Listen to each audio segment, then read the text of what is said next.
Bem-vindo ao Money Talks, meu nome é Luiz Fernando. Se você ainda não conhece o nosso canal, aqui a gente fala sobre investimentos de maneira geral, com foco na Bolsa de Valores, educação financeira, empreendedorismo. Então já se inscreve no canal porque hoje eu vou te explicar o que é renda fixa. A taxa Selic teve uma nova alta, muita gente se perguntando se é o momento de investir ou não em renda fixa, de alocar um capital nesse tipo de investimento. No vídeo de hoje eu vou te explicar o que é e se vale a pena ou não investir nesse tipo de investimento agora com essa alta. Então vamos lá para o vídeo.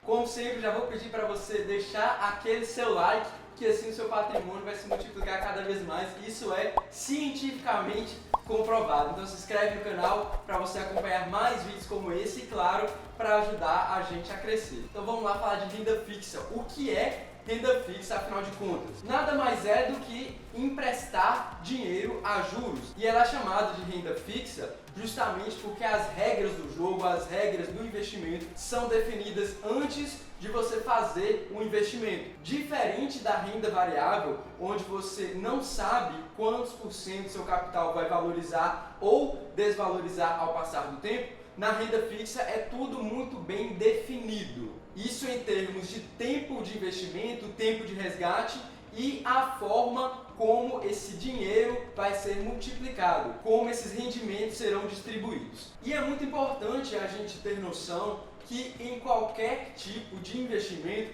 existe uma relação direta entre o risco e o retorno, onde quanto maior o risco que você toma, maiores são as suas chances de retorno.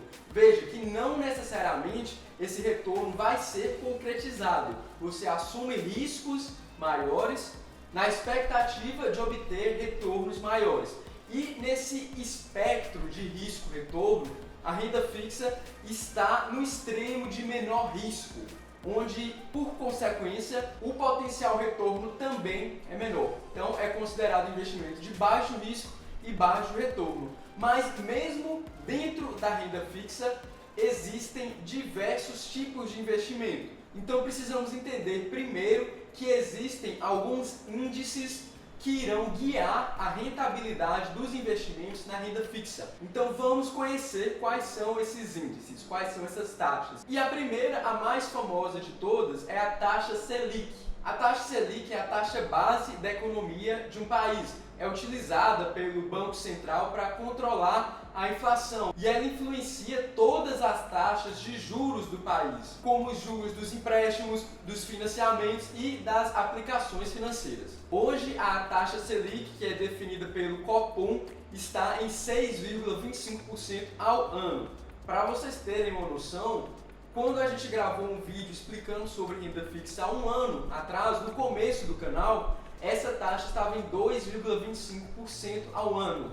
Então é um índice que costuma variar bastante ao longo do tempo. Houve uma época em que essa taxa chegava à casa dos 2 dígitos, 15%, 20% ao ano. O Brasil já foi considerado o paraíso dos rentistas, onde você tinha um retorno muito grande mesmo investindo na renda fixa. Essa já não é mais a realidade. Na verdade, essa realidade em que a taxa de juros básica de um país é muito alta, costuma ser danosa para a economia de um país. Por quê? Porque quando você tem uma taxa básica de juros tão alta, isso desestimula as pessoas a empreenderem, a correrem riscos maiores, a movimentarem a economia. Afinal de contas, por que eu vou investir em uma empresa? Por que eu vou abrir um novo negócio se eu posso alocar o meu capital, o meu dinheiro em um investimento que vai me dar um retorno interessante ao ano, correndo baixos riscos? Então essa realidade de taxa Selic muito alta, na verdade, não é boa para a economia de um país. Mas de qualquer maneira, hoje ela está em 6,25% ao ano. E algo bastante variável. Para você ter uma noção aí, a XP Investimentos prevê que essa taxa pode chegar até 8,5% ainda em dezembro desse ano. Então vamos ficar de olho aí para ver o que acontece. Além da taxa Selic, existe o CDI. O que é o CDI? Para entendermos o que é esse índice, é importante sabermos que existe uma regulação aqui no Brasil que proíbe que qualquer instituição financeira feche o dia com o caixa negativo. E para que as empresas, essas instituições financeiras, passem por essa regulamentação, fechem o caixa sempre no positivo, muitas vezes elas recorrem a empréstimos de outras instituições financeiras. Então, eu sou o Banco do Brasil, hoje o meu caixa vai fechar no negativo, eu dou ligado aqui pro dono do Bradesco e falo: libera uma grana aí pra nós, libera a grana aí pra nós pra ajudar a firma aqui a fechar no positivo. Aí o Bradesco fala: não, beleza, a gente empresta o dinheiro, a taxa é tal. Pronto. Essa taxa de empréstimo entre os bancos é chamada de CDI. Normalmente costuma ser um índice bem próximo à Selic. O terceiro índice é o IPCA, ou Índice Nacional de Preços ao Consumidor. Nada mais é do que um índice que reflete a variação da média dos produtos que são consumidos por nós brasileiros. Essa variação é a famosa inflação. Na verdade, o IPCA é considerado o Índice Nacional de Inflação do Brasil. E são esses os três principais índices da renda fixa. Mas e aí, como esses índices são aplicados na prática em termos de investimentos? Bom, antes da gente ir para a análise dos investimentos, das possibilidades na renda fixa, precisamos entender que todo e qualquer investimento, para ser bem analisado, deve levar em conta três fatores essenciais, que são a rentabilidade, ou seja, qual o retorno esperado daquele investimento, o risco, ou seja, qual risco eu como investidor vou correr para que aquela rentabilidade seja alcançada. E o terceiro fator é a liquidez. A liquidez é a facilidade em transformar dinheiro em algo ou algo em dinheiro. Ou seja, em quanto tempo eu vou conseguir resgatar o meu dinheiro alocado naquele investimento. Isso também é muito importante. Então vamos analisar esses três parâmetros para analisar os principais tipos de investimentos na renda fixa, beleza? O primeiro é o Tesouro Direto, o famoso Tesouro Direto, que nada mais é do que emprestar dinheiro para o governo a uma taxa. Qual taxa? Ou seja, qual a rentabilidade? Costuma variar, mas geralmente elas são pré-fixadas, ou seja, um tesouro direto com uma taxa, um retorno definido no momento de investimento, mas também pode ser atrelada a algum índice, como o Tesouro Selic, que é atrelado à taxa Selic, que eu já expliquei o que é, ou o Tesouro IPCA, que está aplicada ao IPCA, que é a inflação. Também já expliquei o que é. Qual o risco de fazer um investimento no Tesouro Direto? Bom, como investir no Tesouro Direto nada mais é do que emprestar dinheiro para o governo, o risco que você corre com essa transação é de que o governo quebre, ou que o governo te dê um calote. Sinceramente, para chegar em uma situação que o governo não tenha dinheiro para pagar essa taxa de juros, os seus investimentos em renda fixa serão o menor dos seus problemas, porque para chegar nesse ponto, a economia do país como um todo estará um caos total. Então é muito difícil que isso aconteça, é muito raro e por isso é considerado um investimento de baixíssimo risco. Dificilmente a gente vai pensar que o país inteiro vai quebrar de uma hora para outra. Qual a liquidez desse investimento? Bom, depende de qual tesouro você fez o investimento. Se for o Tesouro Selic, é D mais 1. O dia que você fez o investimento mais um dia, popularmente conhecido como amanhã. Se for pré-fixado ou IPCA, aí depende. Você pode fazer investimentos com prazo de resgate de 10 anos, de 15 anos, 20 anos. Isso vai variar muito. É importante também entender que costuma ter uma relação entre liquidez e rentabilidade. Ou seja, investimentos com prazo de resgate maior tendem a ter uma rentabilidade também maior, porque você vai estar com o seu dinheiro empatado ali naquele local. Então, por consequência, geralmente isso está atrelado a uma taxa de retorno um pouco maior. Mais para frente eu vou explicar o que faz mais sentido você investir. Vamos com calma. O segundo tipo de investimento, que na verdade nem deveria ser considerado um tipo de investimento, é a poupança. Também conhecido como o investimento mais seguro do Brasil, porque eu posso te afirmar com segurança que se você investir na poupança, você está perdendo dinheiro. Na melhor das hipóteses, você está deixando de ganhar. Isso porque muitas das vezes o rendimento da poupança está abaixo da inflação. Ou seja, por mais que em termos nominais seu dinheiro multiplique ali um pouquinho, seu poder de compra diminui. É o que a gente chama de rendimento real negativo.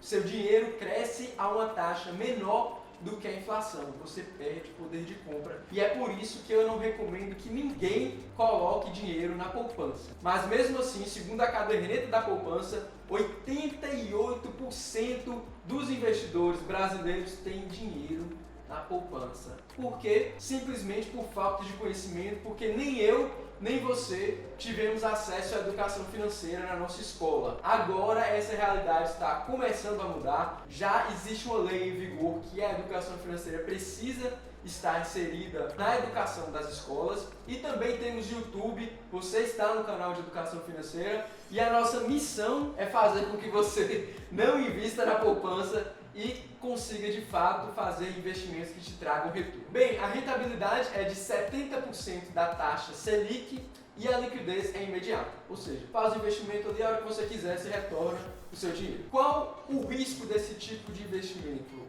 O risco está atrelado à possibilidade da instituição financeira quebrar. E se quebrar, o que acontece? Bem, isso aqui é muito importante. Existe um fundo garantidor de crédito chamado FGC, que cobre até R$250 mil por CPF em caso de falência da instituição financeira. Só que tem um problema muito importante, porque o FGC possui apenas 5% do capital que ele cobre em caixa. Ou seja, se uma grande instituição financeira quebrar, ou se várias quebrarem de uma vez, o FGC não terá capital para cobrir todo esse mundo financeiro. É o risco que deve ser levado em consideração, tá? O terceiro tipo são os empréstimos bancários, que podem ser divididos em três. Os CDBs, que são empréstimos que você faz diretamente para um banco. Os LCIs, que são empréstimos que você faz para o setor imobiliário.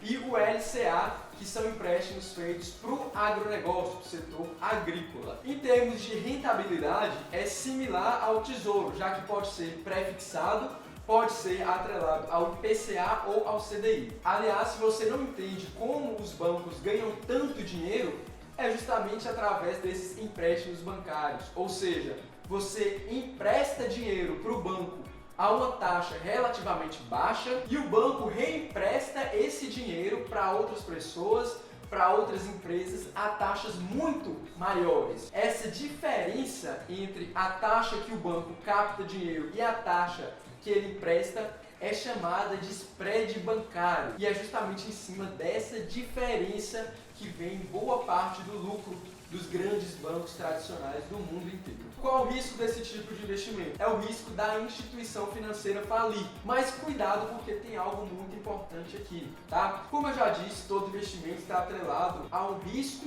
e retorno. Então, se você vê um CDB ou qualquer tipo de investimento em renda fixa dessa categoria com rendimentos muito altos, pode verificar que a instituição financeira por trás costuma ser uma empresa sem muito nome no mercado, sem muita confiabilidade. Porque, por exemplo, existem bancos e bancos. Existem bancos gigantescos como o Itaú, que você, sinceramente, você sabe que esse banco não vai falir de uma hora para outra, é um banco gigantesco. E existem bancos menores, com menos tempo de mercado, que podem não te passar toda essa segurança. Então, ao fazer um investimento nessa instituição financeira, beleza, você pode ganhar um pouco mais, mas o risco também é maior. Então tomem bastante cuidado nisso. Mesmo dentro da renda fixa, existem alguns investimentos de maior risco, beleza? E a liquidez também varia. Pode ser diária, pode ser 5 anos, 10 anos, 20 anos. Varia muito de instituição para instituição. O último tipo de investimento em renda fixa são debêntures. Investir em uma debenture nada mais é do que comprar um título emitido por uma empresa. Na prática, o que é? Você empresta dinheiro a juros para uma empresa.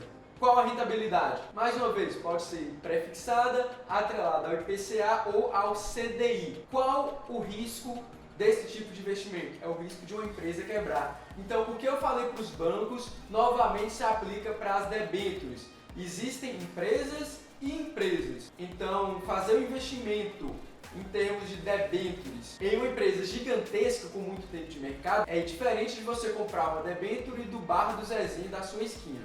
Nem tem, mas você entendeu a ideia que eu quis passar aqui. Tome um pouco de cuidado com isso. Bem, esses são os principais tipos de investimento em renda fixa, tá? Mas agora que você já entendeu, ou talvez já sabia, e estava só relembrando o que é renda fixa e os principais tipos de investimento, quando vale a pena investir em renda fixa? Como sempre, eu já vou deixar bem claro aqui que isso não é nenhuma recomendação de investimento. Na verdade, nós aqui na Money Talks somos contra recomendação de investimento, porque eu não sei qual é o seu perfil de investidor, qual é o seu perfil de risco, quais são os seus objetivos.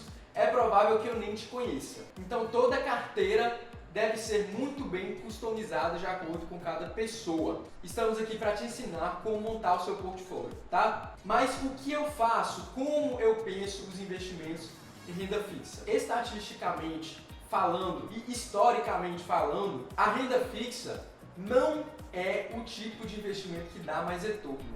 O tipo de investimento que dá mais retorno é na renda variável. Por quê? Porque você tem duas opções: emprestar dinheiro para o banco, na renda fixa, ou ser sócio de um banco comprando ações. E como o banco ganha dinheiro justamente pegando o dinheiro emprestado de quem investe na renda fixa e reemprestando a taxas maiores, ele ganha mais dinheiro e, por consequência, os seus sócios ganham mais dinheiro. Financeiramente falando e historicamente falando, vale mais a pena ser sócio de um banco, ser sócio de uma empresa, do que emprestar dinheiro para ela. Tá? Mas não podemos fazer os nossos investimentos baseados unicamente na estatística e unicamente na história, porque na verdade boa parte do que vai determinar o seu rendimento, e eu estou falando do seu, não do rendimento médio, não do rendimento histórico, é o seu emocional. Quão bem você consegue lidar com perdas. Ao investir 100% do meu capital em renda variável, eu sei que a qualquer momento